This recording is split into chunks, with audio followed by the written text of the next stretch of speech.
ईश्वर जी की जय। बंदी छोड़ गरीबदास जी महाराज जी की जय।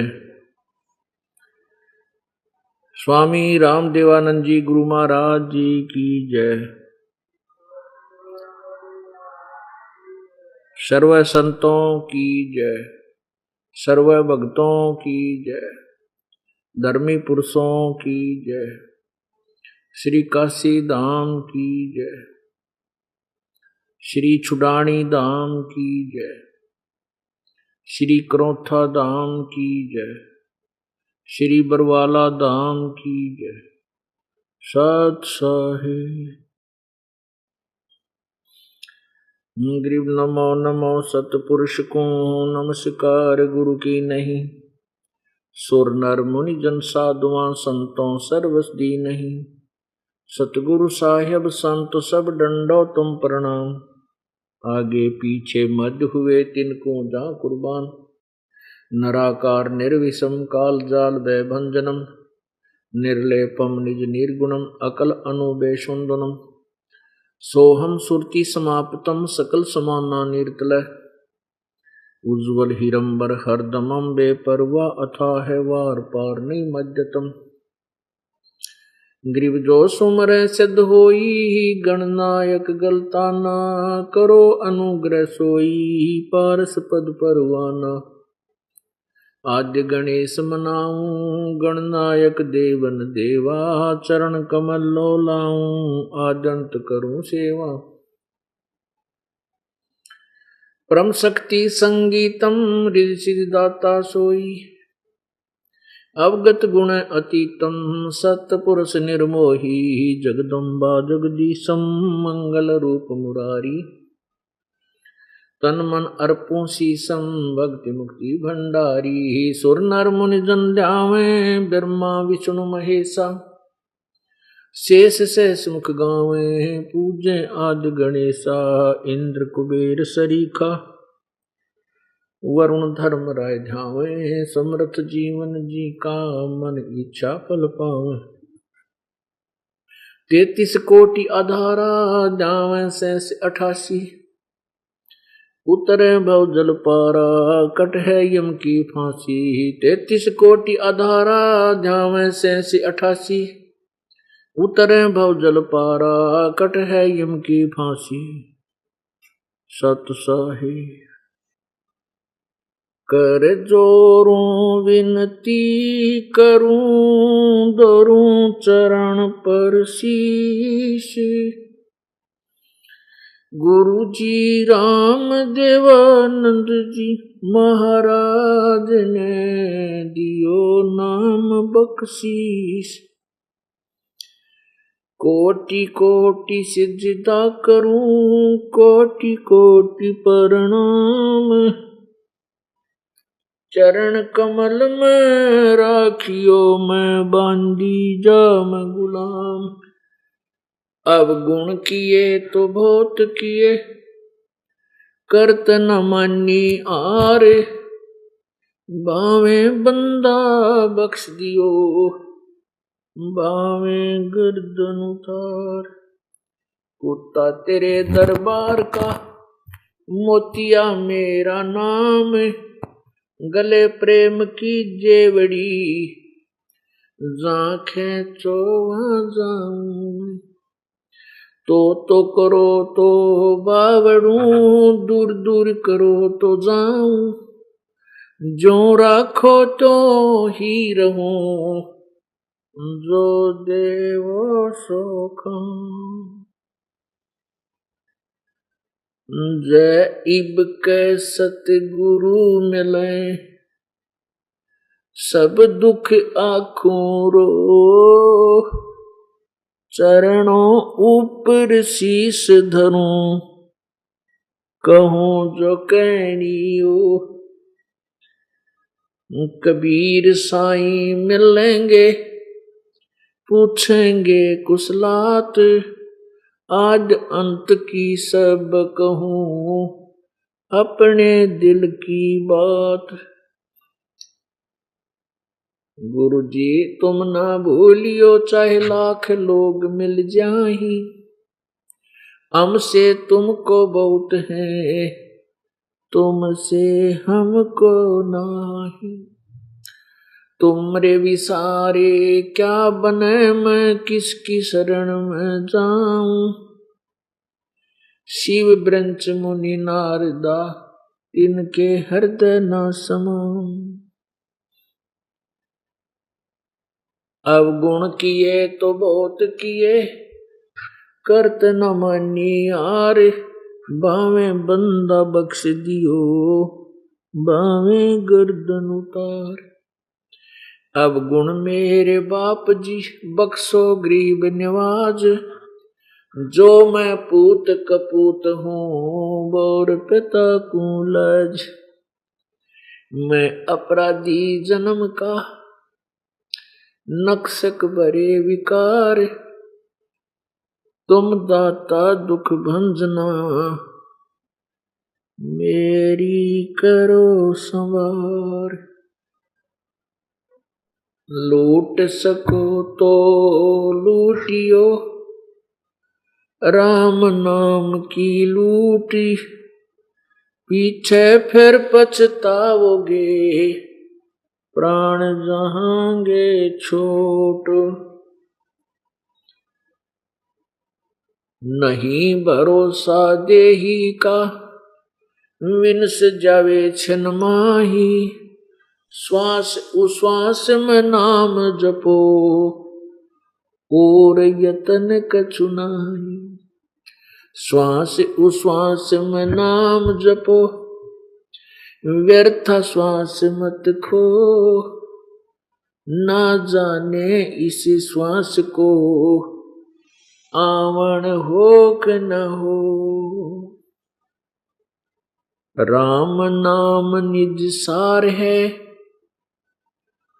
राम नाम निज मूल। राम नाम सौदा करो, राम नाम ना भूल। कबीर दुख में सुमरण सब करें, सुख में करे ना कोई। जय सुख में सुमरण करें, तो दुख काहे को होवे। कबीर सुख में सुमरण किया नहीं, फिर दुख में करते याद।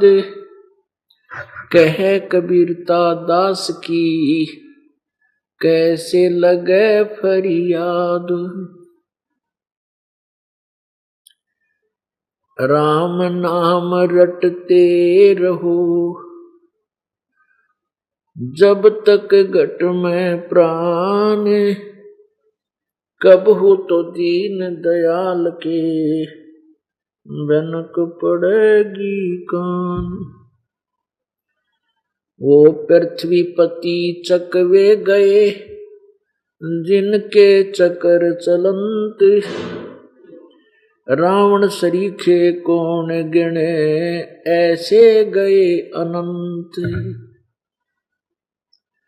मर्द गर्द में मिल गए, वो रावण से रणधीर।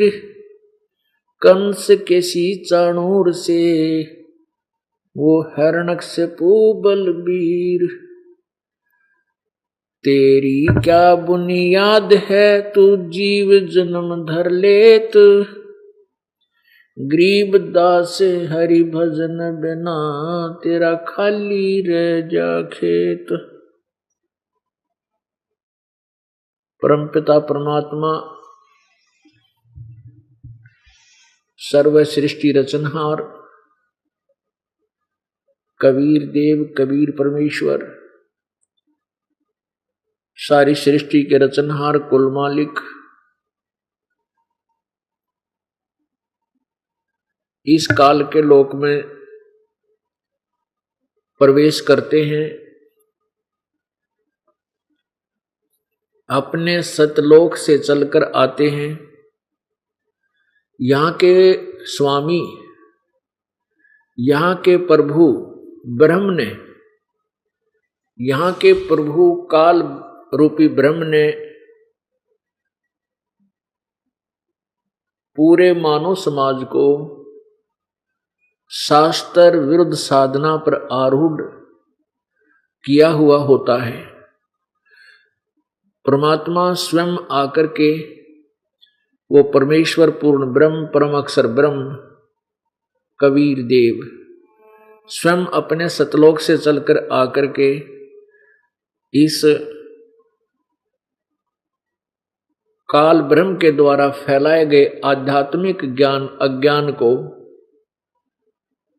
समाप्त करते हैं और अपने तत्व ज्ञान यथार्थ आध्यात्मिक ज्ञान शास्त्र अनुकूल शास्त्रोक्त सदग्रंथों में लिखा हुआ जो यथार्थ ज्ञान है उससे जनता को परिचित कराते हैं। अपना ज्ञान वो स्वयं ही आकर के ठीक ठीक बताते हैं। इसी उद्देश्य से परमात्मा चारों युगों में आते हैं। एक युग में परमेश्वर का एक विशेष नाम विख्यात होता है, सुप्रसिद्ध रहता है। वो प्रत्येक युग में उनके नाम रहते हैं। जैसे सतयुग में सतसुकृत, त्रेता में मुनिंदर ऋषि, द्वापर में करुणामय और कलयुग के अंदर उनका वास्तविक वेदोक्त वेदों में लिखा हुआ वास्तविक जो नाम है उस परमेश्वर का कबीर देव, उसी नाम से वो प्रकट होते हैं।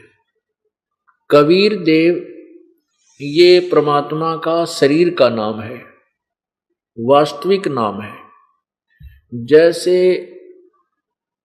देश के प्रधानमंत्री जी का शरीर का नाम तो कुछ अन्य होता है और प्रधानमंत्री प्राइम मिनिस्टर ये भाषा भिन्न उनकी पदवी के नाम है। इसी प्रकार परमात्मा प्रभु स्वामी ब्रह्म ये तो उपमात्मक नाम है।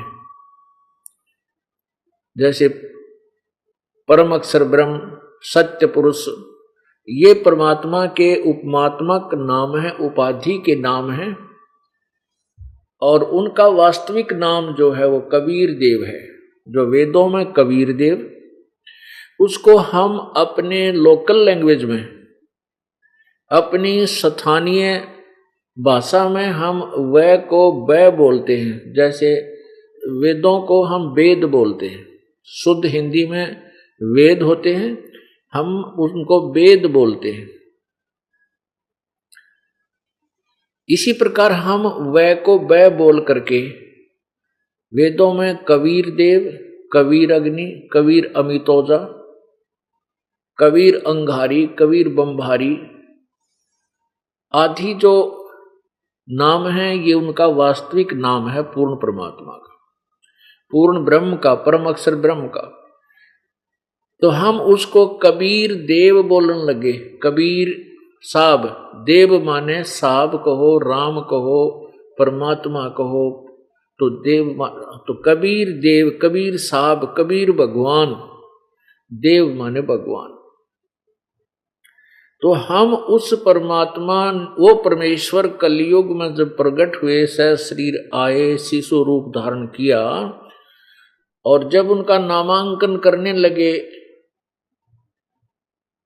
क्योंकि उधर से ब्राह्मण भी पहुंच गए और फिर मुसलमान रीति से करने के लिए काजी और मुल्ला भी पहुंच गए, काजी पहुंच गए। क्योंकि गौरी शंकर उर्फ नीरू और सरस्वती उर्फ नीमा, ये पहले गौरी शंकर और सरस्वती नाम से हिंदू थे, ब्राह्मण थे। इनको बाई फोर्स मुसलमानों ने मुसलमान बना दिया था। तो फिर भी ये दोगले से चल रहे थे, हिंदू ब्राह्मणों से भी लिंक रखते थे, जो स्वार्थी से थे, पैसे के लालच में। तो ये जो गुरु लोग होते ना, कुछ नहीं देखते, ना जाति देखते, ना मजहब देखते। और जब इनका स्वार्थ पूर्ति हो जाए फिर ये 36 जो है ना नखरे करते हैं, ये मुसलमान है, ये फलाना है, ये छोटी जाति का है। तो ऐसे जब उनके नामांकन का समय आया तो परमात्मा ने स्वयं बोलकर बताया था कि मेरा नाम कबीर रहेगा। तो इसे सिद्ध है कि परमेश्वर अपने चारों युगों में जो नाम लेकर आते हैं उन्हीं को प्रचलित करवाते हैं। जबकि मुल्ला लोग इसको नहीं रखना चाहते थे, काजी लोग नहीं रखना चाहते थे कबीर नाम, क्योंकि अरबी भाषा में कबीर का अर्थ बड़ा होता है। अब देखो, कोई ना कोई जिसका भी कोई नाम है, जैसे कृष्ण चंद्र है, रामचंद्र है, या कोई और भी नाम जैसे अजीत है, अपराजित है, तो इनका कोई ना कोई अर्थ तो बनेगा ही बनेगा। तो ऐसे ही कबीर देव ये परमात्मा का वास्तविक नाम है। कबीर अग्नि, कबीर अमितोजा, तो ये परमेश्वर का वास्तविक नाम है। अग्नि माने भी परमेश्वर, कबीर अग्नि, कबीर मितोजा में अमितोजा, जिसकी शक्ति का कोई वार पार ना हो, अमित तोजा, तो वो कबीर है। तो पुण्यात्मा परमेश्वर चारों युगों में आते हैं और अपने सत्य ज्ञान को प्रचार करते हैं। वो हमें आकर के याद दिलाते हैं कि जहां तुम रहते हो ये तुम्हारा ठीक ठिकाना नहीं है, ये तुम्हारा यथार्थ स्थान नहीं है।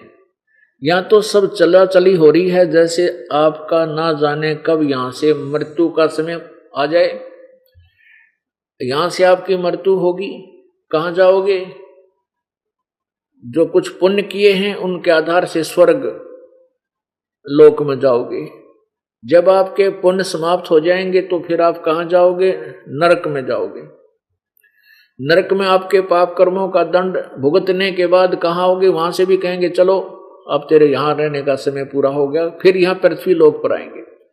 फिर यहां कोई अन्य जोनी प्राप्त हो जाएगी, कुत्ता बन गया, कुतिया बन गई, गधे बने, गधी बनी, उनका समय पूरा होता, फिर चलो दूसरे शरीर में, फिर वहां पूरा हुआ, फिर चलो तीसरे शरीर में। कहते हैं यहां तुम्हारा ये कहीं ठिकाना नहीं है। अब इसलिए हम जैसे कोई अच्छी भक्ति ब्रह्म तक की साधना हमने की वेदों अनुसार, तो हम कहाँ पहुंचे? ब्रह्मलोक में पहुंच जाते हैं।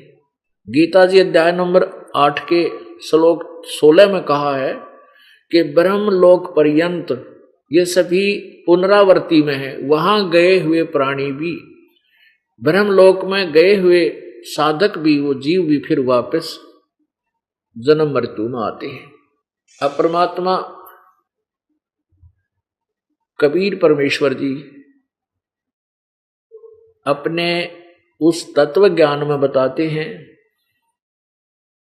आगे गए ना बावड़े रहते भी सब जाही, बिन साहेब की बंदगी कहीं ठोर ठिकाना नाही। पहले चले गए जो हमारे दादे परदादे, वो वापस नहीं आए। हमारे घर में उसी शकल में फिर नहीं आ पाए, और जो शेष बचे ये सभी यहां से चले जाएंगे।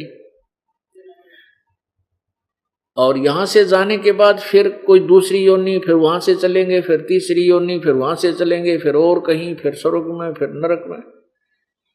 बिन परमेश्वर की भक्ति कहीं ठोर ठिकाना नहीं। यदि हम उस पूर्ण परमात्मा परम अक्षर ब्रह्म की साधना शास्त्र विधि अनुसार परम संत से लेकर करेंगे तो फिर हम सत्यलोक चले जाएंगे। पवित्र श्रीमद् भगवत गीता जी अध्याय नंबर 15 के श्लोक नंबर 4 में कहा है कि 3 और 4 का आशय है। वैसे तो गीता जी अध्याय नंबर 15 के श्लोक 1 से लेकर 4 तक ये इसमें कंटिन्यूस लगातार ज्ञान है। गीता जी अध्याय नंबर 15 के श्लोक 1 में कहा है कि ऊपर को पूर्ण परमात्मा रूपी जड़ वाला और नीचे को तीनों गुण रूपी शाखा वाला, ये उल्टा लटका हुआ संसार रूपी वृक्ष है। आपको गीता जी अध्याय नंबर 15 के श्लोक 1 से 4 तक का एक सामूहिक अनुवाद सुनाते हैं। ऊपर को पूर्ण परमात्मा रूपी जड़ वाला और नीचे को रजगुण ब्रह्मा सतगुण विष्णु तमगुण शिवजी रूपी तीनों गुण रूपी शाखा वाला ये उल्टा लटका हुआ संसार रूपी वृक्ष है। और गीता ज्ञान दाता कह रहा है कि अर्जुन यहां विचार काल में, अर्थात गीता ज्ञान दाता कहना चाहता है कि मैं तुझे जो गीता ज्ञान सुना रहा हूं इसमें मैं आपको कंप्लीटली नहीं बता पाऊंगा, पूर्णतः नहीं बता सकता इस पूरी सृष्टि रचना के बारे में, यानी संसार रूपी वृक्ष के बारे में। भाई ये कहाँ इसकी स्टार्ट है, किसने किया है, तो मैं इसको पूरा नहीं बता पाऊंगा। उसके लिए क्या बताया है कि इस उलझे हुए इस ज्ञान की गुत्थी को, इस उलझे हुए ज्ञान को तत्व ज्ञान रूपी शस्त्र के द्वारा काट कर उसके पश्चात उस परमेश्वर के परम पद की खोज करनी चाहिए, जहां जाने के बाद ये प्राणी लौटकर फिर संसार में नहीं आती, अर्थात फिर कभी जन्म और मृत्यु नहीं होती, पूर्ण मोक्ष हो जाता है। और जिस परमेश्वर ने सारी सृष्टि का, सर्व ब्रह्मांडों का, संसार रूपी वृक्ष की रचना की है, वो उसी परमात्मा की मैं शरण हूं, गीता ज्ञान दाता कहता है। अब गीता ज्ञान दाता ने 15वें अध्याय गीता जी के श्लोक नंबर 1 में ये भी डिफाइन कर दिया है कि वो तत्वदर्शी संत की पहचान क्या है। पर गीता जी अध्याय नंबर 15 के श्लोक नंबर 1 में कहा है कि ऊपर को जड़ वाला, नीचे को शाखा वाला ये उल्टा लटका संसार रूपी वृक्ष है, जिसके ये विभाग सहित कोई तना क्या है, जड़ किसे कहते हैं, ये संसार रूपी वृक्ष की जड़ कहाँ है, यानी कहाँ से उत्पत्ति हुई है इसकी, कहाँ से इसको आहार मिलता है, कहाँ कौन भगवान है जो इस पूरे संसार का पालन कर रहा है, उस संसार रूपी वृक्ष की जड़ कौन है, अर्थात पूर्ण परमात्मा यानी जो पालनहार है वो कौन है, और तना क्या है, तना वृक्ष कौन सा होता है, वृक्ष जो जमीन से बाहर दिखाई देता है वो पोर्शन, वो भाग वृक्ष कहलाता है, और जड़ नीचे गुप्त होती है। तो जो संत इन सभी विभाग सहित बता देगा तना क्या है, जड़ कौन है, मोटी डार जो है वो कौन है, शाखा कौन है और पत्ते कौन है, स वेदवित, वह वेद के तात्पर्य को जानने वाला है, अर्थात वो तत्वदर्शी संत है। परमेश्वर कबीर देव जी सन 1398 में संवत 1455 ज्येष्ठ सुदी पूर्णमासी को सशरीर अपने सतलोक से आए थे, एक शिशु रूप धारण किया था, उसको नीरू और नीमा उठा करके ले गए थे जो मुसलमान जुलाए थे। तो उसमें परमेश्वर ने जब वो धीरे धीरे लीला करते हुए बड़े हुए 5 वर्ष की आयु से अपने अमृत ज्ञान का प्रचार करना शुरू कर दिया था। उस परमेश्वर ने बताया था आज से 600 वर्ष पहले यही यों का तो इस लटके हुए संसार रूपी वृक्ष का पूरा विभाग बताए थे। इससे सिद्ध होता है कि वो परमात्मा पूर्ण ब्रह्म सतलोक से आकर के अपना तत्वज्ञान स्वयं ही प्रचार करते हैं, वो तत्वदर्शी संत का रोल भी करते हैं, अर्थात वो भूमिका भी स्वयं ही करके जाते। उसमें परमेश्वर ने बताया था, कबीर जी कहते हैं, कबीर अक्सर पुरुष एक पेड़ है, निरंजन वा की डार और तीनों देवा शाखा है ये पात्र रूप संसार। पुण्यात्माओं, जिस ज्ञान को न वेद जानते, वेदों में वर्णित नहीं है, पूरा विवरण नहीं है, और ना ही गीता जी जानती, ना गीता ज्ञान दाता ब्रह्म जानता, वो ज्ञान कबीर देव कबीर परमात्मा जानते हैं। उन्होंने स्वयं बताया है, अक्सर पुरुष एक पेड़ है और निरंजन वा की डार, ये तीनों देवा शाखा है ये पात्र रूप संसार। पुण्यात्माओं, इसका कुछ समर्थन वेद भी करते हैं, इसका कुछ समर्थन गीता जी भी करती है, लेकिन गीता और वेदों में कंप्लीट नॉलेज नहीं है, पूर्ण ज्ञान नहीं है, सांकेतिक कुछ आंशिक ज्ञान है। इससे क्या होता है कि हमारे जो परमेश्वर ने आके हमें वो तत्व ज्ञान दिया, वो तत्व ज्ञान सत्य है, लेकिन वो सिंपल लैंग्वेज में है, साधारण भाषा में। इसलिए जो ये नकली गुरु, ऋषि, महर्षि, ये और ये जो वेद संस्कृत बोलने वाले थे, वो परमात्मा के ज्ञान को ऊपर ये कहकर नहीं आने दे रहे थे कि कबीर का जो दिया हुआ ज्ञान है वो तो एक अशिक्षित का है, अनुभवहीन व्यक्ति का है, क्योंकि ये वेदों को नहीं पढ़ पाया, ये गीता जी को नहीं जानता, नहीं पढ़ सकता, यो अशिक्षित है, संस्कृत नहीं जानता। इसलिए परमात्मा के उस तत्व ज्ञान को जो पहले ही परमेश्वर ने हमें दे रखा खजाना, उसको सत्य को सत्य सिद्ध करने के लिए, आपके हृदय में जमाने के लिए वेदों और गीता का सहयोग और पुराणों का सहयोग दिया जा रहा है। कि जो कबीर परमेश्वर ने बताया वो वेद भी समर्थन करते हैं, पर इनमें कंप्लीट नहीं है। जैसे यजुर्वेद अध्याय नंबर 40 के श्लोक नंबर 17 में, मंत्र 17 में लिखा है कि वो परमात्मा पूर्ण ब्रह्म जो जड़ रूपी भगवान, वो तो ऊपर प्रोक्ष है, वो तो गुप्त है। और गीता वेद ज्ञान दाता अर्थात ब्रह्म कहता है कि मैं ब्रह्म हूं और मेरा ओम नाम है, मैं खम यानी ब्रह्मलोक में रहता हूं। वो परमात्मा तो गुप्त है, वो प्रोक्ष है, पूर्ण परमात्मा तो इससे सिद्ध है कि इसमें आंशिक ज्ञान तो है। जैसे गीता जी में लिखा कि ऊपर को पूर्ण परमात्मा रूपी तो जड़ है और तीनों गुण रूपी शाखा है। अब गुण कौन है? रजगुण ब्रह्मा, सतगुण विष्णु, तमगुण शिव जी।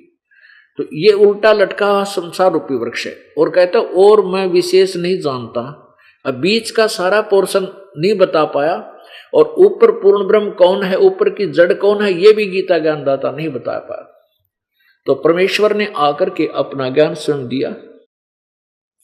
परमेश्वर ने बताया हम ही अलख हला है, कुतुब गोस और पीर, गरीब खालिक दनी हमरा नाम कबीर। फिर परमेश्वर ने कहा कि सुन रामानंद, राम हम मैं बावन नरसिंह। और फिर परमात्मा ने बताया है कि अनंत कोट ब्रह्मांड का गरीबदास साहिब जी को जो परमात्मा मिले, कबीर देव जी, और उनकी शक्ति और समर्थता से परिचित हुए, परमात्मा की कृपा से सतलोक में सब व्यवस्था देखी, फिर ये ब्रह्मांडों का ज्ञान अपनी आंखों देखा, तब उन्होंने आकर के बताया कि अनंत कोट ब्रह्मांड का एक रति निभार और सतगुरु पुरुष कबीर हैं ये कुल के सिरजनहार। अब इसमें सतगुरु और पुरुष दोनों शब्द लगाए। सतगुरु का अर्थ होता है तत्वदर्शी संत जो यथार्थ ज्ञान प्रदान करता है, और पुरुष माने परमात्मा परमेश्वर। सतगुरु पुरुष कबीर हैं, वो परमेश्वर जो तत्वदर्शी संत रूप धारण करके आते हैं वो कबीर हैं। और कुल के सृजनहार, सब ब्रह्मांडों के रचनहार कबीर जी हैं।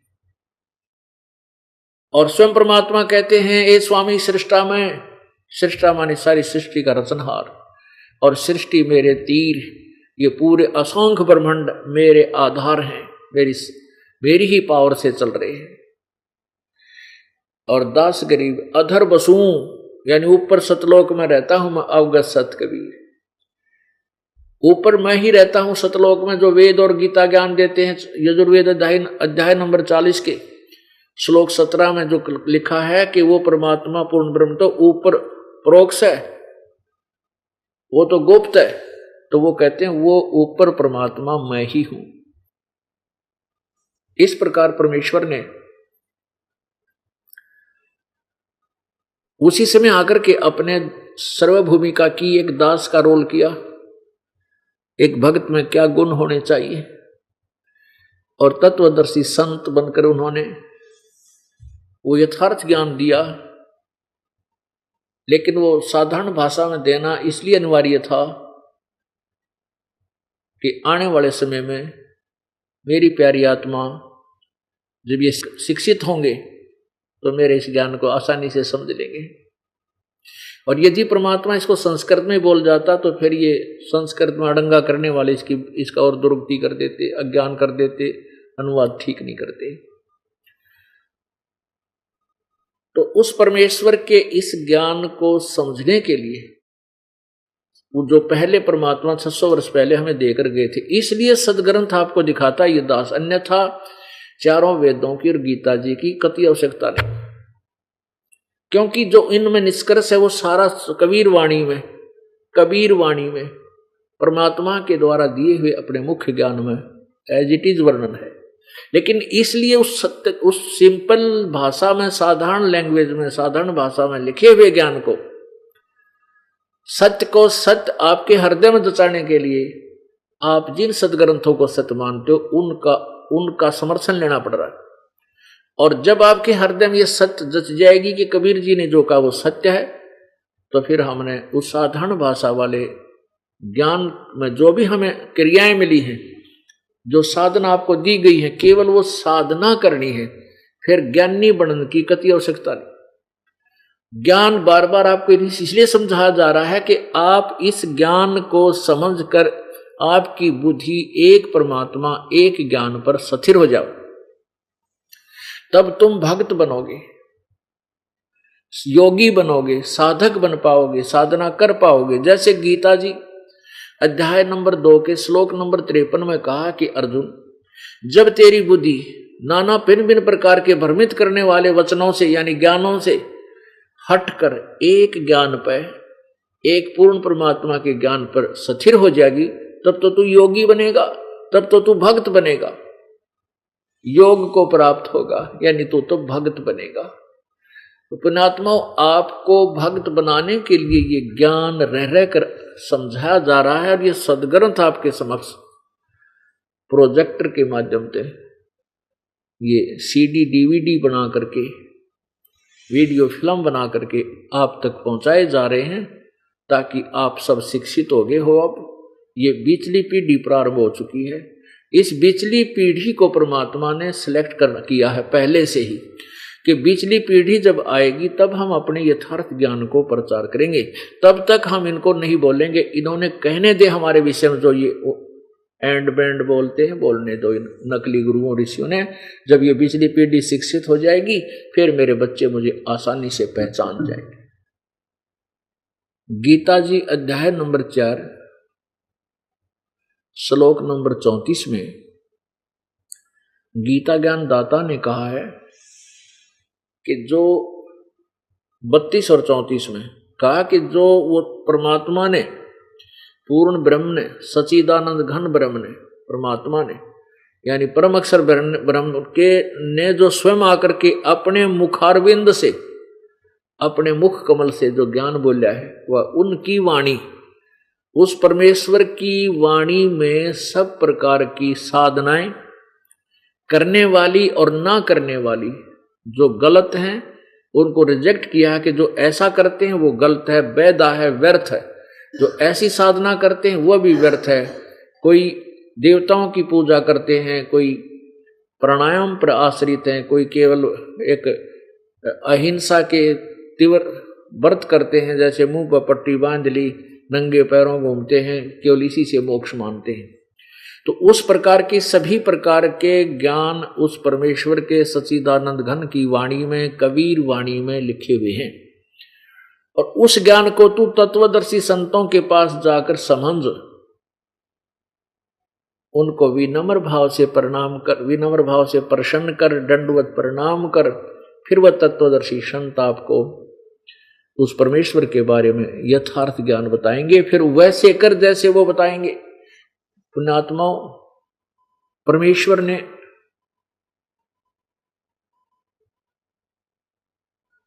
अपनी महिमा आप ही बताई थी, और अब उसी का समर्थन ये सभी ग्रंथ, सदग्रंथ दे रहे हैं, जिनको हम सदग्रंथ मानते थे। और जो इन सदग्रंथों, वेदों और गीता में इनकम्प्लीट छोड़ दिया है, कि गीता ज्ञान दाता कहता है कि उस पूर्ण परमात्मा के विषय में मैं परिचित नहीं हूं, उसका पूर्ण ज्ञान, विधि, भक्ति की विधि मुझे प्राप्त नहीं है। तो उन तत्वदर्शी संतों के पास उसकी जानकारी प्राप्त करो। और वो तत्वदर्शी संत कैसा होगा, वो क्या ज्ञान देगा, वो परमात्मा की वाणी में लिखा होगा। जैसे गीता ज्ञान दाता ने अपनी विधि बता दी, अपनी साधना बता दी, अध्याय नंबर 8 के और श्लोक नंबर 13 में कहा कि मेरा एक ओम नाम है मुझ ब्रह्म का। ओम इति एक अक्षरम ब्रह्म व्यवहारन माम अनुसमरण यह प्रयाति तजंदेहम सयाति परमाम गति। मेरा मुझ ब्रह्म का केवल एक ओम अक्षर है और इसका अंतिम श्वास तक ये उच्चारण करके सिमरण करना होता है। और जो इसका अंतिम श्वास तक इसका सिमरण करता है तो वो मेरे वाली परम गति को प्राप्त होता है। अपनी परम गति को, अपनी गति को गीता जी अध्याय नंबर 7 के श्लोक नंबर 18 में स्वयं ही अनुत्तम लिखा है कि ये सभी ज्ञानी आत्मा हैं तो उदार, क्योंकि ये परमात्मा पाने के लिए समर्पण है, अपने जीवन की भी परवाह नहीं करते हैं। ये कुछ भी साधना करवा लो, चाहे लाखों वर्ष इनको कितना कठिन तप करवा लो, ये करने को तैयार है। लेकिन ये सभी ज्ञानी आत्मा हैं तो उदार, परंतु ये मेरे वाली अनुत्तम गति में ही आश्रित हैं, मेरे वाली घटिया साधना में लगे हैं। अपनी साधना को घटिया व्यर्थ क्यों बताया, अनुत्तम क्यों कहा? क्योंकि ब्रह्म की साधना करने वाले ब्रह्मलोक में जाते हैं। और ब्रह्मलोक 8वें अध्याय के 16वें श्लोक में लिखा कि ब्रह्मलोक तक भी जन्म मृत्यु में ही रहते हैं। इसलिए गीता जी अध्याय नंबर 18 के श्लोक नंबर 62 में कहा कि अर्जुन तू सर्वभाव से उस परमात्मा की शरण में जा, उसकी कृपा से तू परम शांति और शाश्वत स्थान यानी सत्यलोक सदा रहने वाले स्थान पर को प्राप्त होगा। अब पुण्यात्मा गीता जी अध्याय नंबर 8 के 5 और 7 श्लोक में कहता है कि मेरी साधना कर और युद्ध भी कर तो मुझे ही प्राप्त होगा। फिर गीता जी अध्याय नंबर 8 के श्लोक नंबर 8, 9, 10 में किसी और पूर्ण परमात्मा परम अक्षर ब्रह्म के विषय में जानकारी बताई है कि उसकी साधना जो करते हैं उस दिव्य पुरुष परमेश्वर की, वो मंत्र वो तत्वदर्शी संत बताएंगे, तो उनके साधना करने वाला उसको प्राप्त होता है और मेरी साधना करने वाला मुझे प्राप्त होता है। वो सच्चिदानंद घन ब्रह्म कौन है उसके विषय में गीता जी अध्याय नंबर 8 के मंत्र नंबर 1 में अर्जुन ने गीता ज्ञान दाता प्रभु से पूछा कि हे भगवान, हे पुरुषोत्तम, क्योंकि अर्जुन उसे पुरुषोत्तम मान रहा था गीता ज्ञान दाता को। तो उसने कहा कि हे भगवान, आपने जो 7वें अध्याय के गीता जी के 7वें अध्याय के 29वें मंत्र में जिस तत्ब्रह्म का जिक्र किया है कि उस तत्ब्रह्म को, उस परमात्मा को और सारी अखिल जो है ना अध्यात्म ज्ञान को और सभी कर्मों से जो परिचित हो जाता है, उनको जान करके फिर यहाँ की संसार की कोई इच्छा वो नहीं मान रखता। वो केवल जन्म और मरण, जरा और मरण, मृत्यु और बुढ़ापे से बचने की चेष्टा करता है। तो वो कौन है वो तत्ब्रह्म? गीता जी अध्याय नंबर 8 के मंत्र 1 में श्लोक 1 में कहा है, प्रश्न किया अर्जुन ने, किम तत्ब्रह्म पुरुषोत्तम, वो तत्ब्रह्म कौन है? तो गीता ज्ञान दाता ने उसका उपाधि बताई है 3रे मंत्र में 8वें अध्याय के 3रे श्लोक में कि वो परम अक्षर ब्रह्म है। तो यहां गीता जी अध्याय नंबर 8 के श्लोक नंबर 5, 6, 7 में और 8, 9, 10 में इन दोनों भगवानों की गीता ज्ञान दाता की के विषय में और पूर्ण परमात्मा के विषय में बिल्कुल निर्णायक और भिन्न भिन्न ज्ञान दिया है। गीता ज्ञान दाता कहता है कि मेरी यदि साधना करनी है, 8वें अध्याय के 13वें श्लोक में, मेरा तो ओम मंत्र है। और फिर कहता है इसका आखिरी सांस तक सिमरण करना होता है, इसका जाप करें, मुझे प्राप्त होगा। उस परमात्मा सच्चिदानंद घन ब्रह्म की परमात्मा करने से तत्वदर्शी संतों से उपदेश आदि लेने के बाद फिर उसी की भक्ति के बल से जो उस तत्वदर्शी संतों द्वारा बताई गई साधना के बल से उस सच्चिदानंद घन परमात्मा को इस भक्ति की साधना की शक्ति से, यानी नाम जाप की कमाई धन से, इस शक्ति से उस परमात्मा को प्राप्त हो जाता है, उसके पास चला जाता है। उसके विषय में क्या बताया है? गीता जी अध्याय नंबर 17 के श्लोक नंबर 23 में कहा है, ओम तत्सत इति निर्देश ब्रह्मण तिर्विद समर्थ है। ओम तत्सत इति निर्देश है, ब्रह्मण तिर्विद समर्थ है। ब्रह्मण माने उस सच्चिदानंद घन परमात्मा का, पूर्ण परम अक्षर ब्रह्म की साधना का इस ओम तत्सत 3 मंत्र के जाप का आदेश है, निर्देश है, नथिंग एल्स, इसके अतिरिक्त और कोई मंत्र नहीं है। ओम तो इसमें ब्रह्म का जाप है, 3 परमात्मा है पुण्यात्माओं। अभी तक हम जितने भी ऋषि महर्षियों से मिले, संतों गुरुओं से मिले, उनको भक्ति का कै का भी ज्ञान नहीं था। आध्यात्मिक ज्ञान से वह कति अपरिचित थे, केवल संस्कृत जानते थे, हठ योग करके कुछ सिद्धियां प्राप्त कर लेते थे, जिससे वह प्रभु पा करे थे। उनके पास कख भी नहीं था, पूरा मानव समाज ने भ्रमित कर दिया। इतनी कुरीतियां समाज में फैल गई हैं क्योंकि हम भगवान से जो राह चाहते थे, उन अज्ञानी ऋषियों के द्वारा बताई गई साधना से हमें कोई लाभ नहीं मिला परमात्मा का, तो हम नास्तिक होने लगे और फिर हमने अन्य तरीकों से धनी बनने की चेष्टा की, कष्ट निवारण की चेष्टा की, दोने दोषी होकर के और ज्यादा पतन को प्राप्त हो गए। 3 परमात्मा है मुख्य तौर पर, 3 प्रभु हैं, 3 ब्रह्म हैं, एक क्षर ब्रह्म, एक अक्षर ब्रह्म, एक परम अक्षर ब्रह्म। अब क्षर ब्रह्म कौन है? क्षर ब्रह्म माने क्षर ब्रह्म, क्षर माने नाशवान, क्षर ब्रह्म, ये नाशवान परमात्मा। ब्रह्म माने प्रभु, ये ज्योति निरंजन काल है, 21 ब्रह्मांड का स्वामी है, ब्रह्मा विष्णु महेश के पूज्य पिताजी है और ब्रह्मा विष्णु महेश की माता दुर्गा है। और सेकंड नंबर का जो भगवान है वो अक्षर ब्रह्म।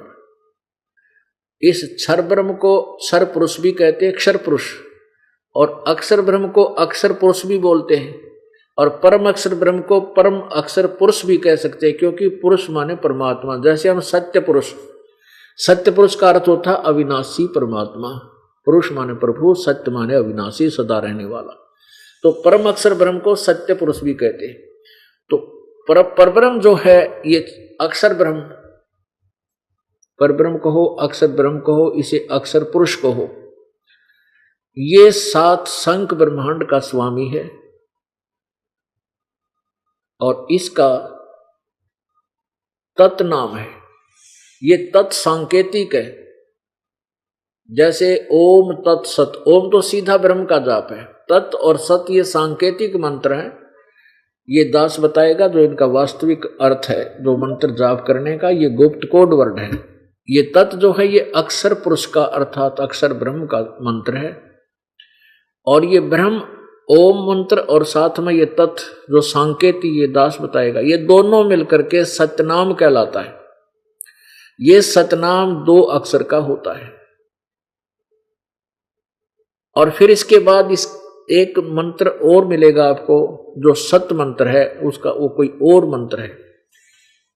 ये सत जो सांकेतिक है, ओम तत्सत में ओम तो ब्रह्म का जाप है, ये तत् जो है परब्रह्म का यानी अक्षर ब्रह्म का, अक्षर पुरुष का, और सत और मंत्र है वो दास बताएगा, सत तत् और सत को वो परम अक्षर ब्रह्म का है। इन तीनों मंत्रों को का जो जाप है ये 3 सतिथि में दिए जाते हैं और इनकी 3 विधि से ही इनका सिमरण है।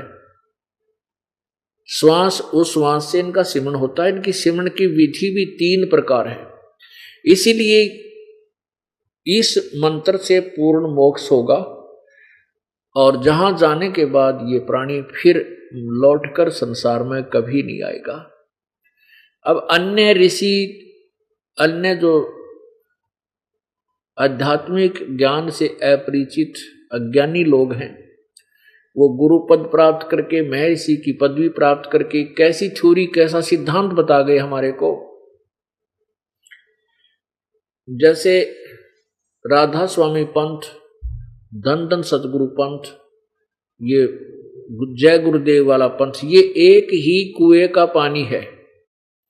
एक ही संत के यानी श्री शिवदयाल जी जो राधा स्वामी पंथ के प्रवर्तक माने जाते हैं, उनके द्वारा दिए गए विचारों पर आधारित है। और श्री शिवदयाल जी को भक्ति का कै खे का भी पता नहीं था, जिससे इतना बड़ा राधा स्वामी पंथ और उसकी एक ब्रांच धन धन सतगुरु सच्चा सौदा जो सिरसा में, और एक और नरी ब्रांच जो जय गुरुदेव वाले आगरा में, इतने जीव भ्रमित कर दिए। और उस जहां से ये पंथ चला उसने कै खे का भी पता नहीं था भक्ति का। अब ये प्रकरण चला है तो इसलिए थोड़ा सा आपको विवरण दिखाना पड़ेगा, ताकि बुद्धिमान प्राणी अब शिक्षित हैं, अपनी आंखें देख लें कि वो के बांडा करते थे, कैसे भ्रमित करके वो कितने अज्ञानी लोग थे वह, जिनके नाम पर आज दुनिया इकट्ठी हो रही है। अब ये देखिएगा, यह है सारवचन, एक किताब है, पुस्तक है, जो स्वामी शिवदयाल जी महाराज के अपने मुखारविंद से उच्चारित वचनों का संग्रह है। ये देखो, ये है सारवचन राधा स्वामी नसर यानी वार्तिक। और ये कहाँ से छपी है? ये है राधा स्वामी सारवचन राधा स्वामी नसर यानी वार्तिक, जिसको की परम पुरुष, अब ये जानते पड़िए परम पुरुष ये कौन है? परम पुरुष शिवदयाल जी, जहाँ से जिससे राधा स्वामी और धन धन सतगुरु और जय गुरुदेव वाले पंथ बने हैं। परम पुरुष पूर्ण धनी स्वामी जी महाराज जुबान मुबारक से फरमाया, और जो बाइज्जत राधा स्वामी ट्रस्ट छापी गई। राधा स्वामी ट्रस्ट ने इसको छापा है। कोई भी साहब बिना इजाजत के इस पोथी को नहीं छाप सकते। मुद्रक है दी कोरोनेशन प्रेस, छिल्ली ईंट रोड आगरा से। और ये छपाया किसने है? ये प्रकाशक हैं राधा स्वामी ट्रस्ट, स्वामी बाग, राधा स्वामी बाग आगरा से छपा है। ये भाग 1 है। राधा स्वामी दयाल की दया, राधा स्वामी साहे, खुलासा उपदेश हजूर स्वामी राधा स्वामी साहब का। ये उन्होंने अपनी स्वामी शिवदयाल जी ने बोला है। ये देखिएगा वचन 1 और वचन 2। वचन 1 में नीचे लिखा कि सिर्फ काम इतना है कि इंसान यानी मनुष्य अपनी सूरत यानी रूह को अपने खजाने और निकास यानी मुकाम सतनाम और राधा स्वामी में पहुंचे। और पुण्यात्मा देखो, यहां तो इन्होंने राधा सतनाम और राधा स्वामी को स्थान बताया। मुकाम माने स्थान, ये देखिएगा, यहां तो स्थान बता रहे हैं सतनाम और राधा स्वामी को पहुंचे। यानी सिर्फ काम इतना है कि इंसान यानी मनुष्य अपनी सूरत यानी रूह को उसके खजाने और निकास यानी मुकाम सतनाम और राधा स्वामी में पहुंचावे। मुकाम माने स्थान, स्थान सतनाम और राधा स्वामी में सूरत पहुंचा दे। आगे देखो 3 नंबर में क्या लिखा है।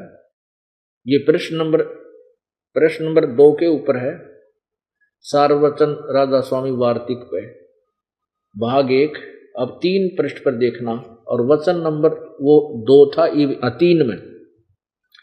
3 में क्या लिखा कि जितने आचार्य यानी आचार्य गुरु और महात्मा और अवतार और पैगंबर हर एक मजहब में हुए, वे सब अपने अभ्यास के जोर से अंतर में तरफ मुकाम असली के चले, पर सब के सब धुर स्थान तक नहीं पहुंचे। सो बहुत से तो मंजिल पहली पर और कोई दूसरी मंजिल पर, और कोई बिरले साध और प्रेमी मंजिल तीसरी तक पहुंचे। सिर्फ संत मंजिल 5वीं, देखिए अज्ञानियों का के बकवाद गढ़ रखिए, मंजिल 5वीं यानी सतनाम पर, और कोई बिरले मंजिल 8वीं यानी राधा स्वामी तक पहुंचे। अरे तेरा गजब हो। देखिए मंजिल माने स्थान, 5वीं मंजिल यानी सतनाम को ये स्थान बतावा है अनाड़ी, और फिर मंजिल 8वीं राधा स्वामी तक पहुंचे। ये परमात्मा। अच्छा आगे देखो, ये तो 3 नंबर वचन सुना आपने, अब 4 नंबर देखो, प्रश्न नंबर 5 पे ये 4 नंबर यहां तो तोड़ा पाट दिया इन्होंने। अब समझना चाहिए राधा स्वामी सबसे ऊंचा मुकाम है, और यही नाम कुल मालिक और सच्चे साहब और सच्चे खुदा का है। और इस मुकाम से, अब देखो यहां भी ना, राधा स्वामी सबसे ऊंचा मुकाम है, मुकाम माने स्थान है। इन परिडान न्योना बेरा राधा स्वामी के सांग था, जो आदमी था, कोई गमचक्कर था, या कोई स्थान था, नाम था, कोई भगत था। ये खुद बोल रहा है, जो शिवदयाल जी के विषय में लिख रहे हैं, उन्होंने बोला है ये सारा कुछ वचन। अब समझना चाहिए राधा स्वामी सबसे ऊंचा मुकाम यानी स्थान है, और यही नाम कुल मालिक और सच्चे साहब और सच्चे खुदा का है। अरे थारा गजब हो। अब कोई का प्रधानमंत्री, दिल्ली प्रधानमंत्री भी है, प्रधानमंत्री का नाम भी दिल्ली है, तो कितना बड़ी बूझ होगा ये आप समझ सकते हो। यही नाम, अब यहाँ मुकाम बता रहा है, स्थान है, और यही नाम कुल मालिक और सच्चे साहब और सच्चे खुदा का है। और इस मुकाम अर्थात इस राधा स्वामी स्थान से 2 स्थान नीचे सतनाम का मुकाम है। अरे नाला को सतनाम, वहां सतनाम खुद कह रहे सतनाम स्थान है, इब्नों के सतनाम का मुकाम है, स्थान का स्थान है। ये समझो कि सतनाम को ये सतान बोल रहे थे वहां पर, सतनाम का मुकाम यानी सतनाम स्थान का स्थान है, जिसको संतों ने इस सतनाम को के बोला है इन्होंने, सतनाम का मुकाम जिसको संतों ने सतलोक सचखंड, इस सतनाम के विषय में आगे डिफाइन कर रहे हैं, के नाम है इसके आगे पर्यायवाची नाम बता रहे हैं इसके। सतलोक, सतनाम को सतलोक भी कहते हैं, सचखंड, सार शब्द, सतशब्द, सतनाम, सतपुरुष करके बयान किया है। थारा शर करया है। अरे थारा गजब हो। अरे नकम्यो, तुमने न्योय नहीं बेरा, तुम के बोलन लाग रहे हो। अरे तारा जुल्म हो। और ये लाखों करोड़ों किताब और श्रद्धालुओं को बेच डाली और उनके अंदर अज्ञान ठोक दिया। इतने दिन हो गए इन श्रद्धालुओं ने इन महापुरुषों के पीछे लग गया, नहीं यो डंगा ना पड़ा, इसे समझना यो के लिख गए थारी लिए, ये क्या बताना चाहते थे तुम्हारे को, ये क्या ज्ञान देगी, क्या इनकी विधि होगी भक्ति की, जब इनका ज्ञान नहीं इतना बकवाद भरा है, कितना सर नहीं कितना पैर नहीं। अब कहीं तो कहते हैं सतनाम स्थान है, मुकाम है, राधा स्वामी स्थान है, ये सच्चे खुदा का नाम है, और फिर कहते हैं ये सतनाम सचखंड उस राधा स्वामी 8वीं मंजिल है, और उससे 2 स्थान छोड़कर फिर यह सतनाम बता दिए स्थान है। ये सतलोक कहते, सतनाम को फिर सतलोक, सचखंड, सार शब्द, सतनाम, सतपुरुष, सार शब्द ये करके बयान किया, यानी सब एक ही नाम में सारे कुछ गा दिया। अपन आत्मा जैसे किसी ने जिंदगी में ना तो सड़क देखी और ना जिसने कार देखी, ना पेट्रोल देखा, ना ड्राइवर देखा, और वो फिर व्याख्या कर रहा है अन्य में, जो कि तो जंगल में पड़ा हो जंगली व्यक्ति, और वो वैसे कि तो सैर सपट्टा करा इधर उधर, और कहता कहाँ गया था, मैं वहां घूम के आता हूँ, शहर सुन रखा था उसने किसी था, कार में घूमता हूँ, ड्राइवर चलाता है, तो किसी कोई पूछा भी वो ड्राइवर कैसा है, वो कार कैसी है, पेट्रोल कैसा होता है, जिस सड़कों पर चलती है गाड़ी वो कैसा होता है, तो वो बताने लगता है कि ड्राइवर भी कार ही है, सड़क भी कार को ही बोलते हैं, पेट्रोल भी कार ही है और शहर भी कार ही है। तो उस गधे ने कदे सपने में बिना देख रखी हुआ चीज जो इसी डेफिनेशन बता रहा है। तो यही दशा, ये है head of the department of Radha Swami. Radha Swami का सबसे मुखिया ये प्रवर्तक के ये विचार हैं। तो इन जय गुरुदेव वाला दौरा, इन धन धन सतगुरु दो आना दौरा के टट्टू होगा बता, ये दुनिया को गुमराह करें बैठे, उसी को ये प्रमुख मान कर आगे चल रहे हैं। अब जिस मुखिया को ज्ञान नहीं, जैसे हम कबीर पंथी हैं और हमारे कबीर परमात्मा ने जो ज्ञान दिया हम उसका अनुसरण कर रहे हैं, हम उनके अनुयायी हैं।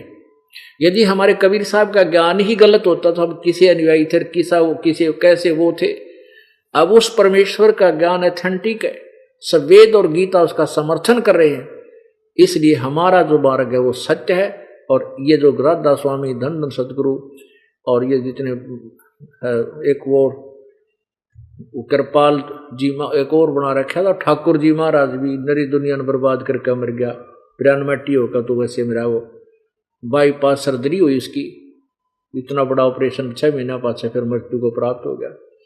तो पुण्यात्मा ये भ्रमित कर दिए काल ने। ये अच्छी आत्माएं थी जो इनके हेड ऑफ द डिपार्टमेंट बने हैं, जैसे ये राधा स्वामी के जो मुखिया थे शिवजाल जी, ये पिछले जन्म की पुण्य कमाई थी इनकी।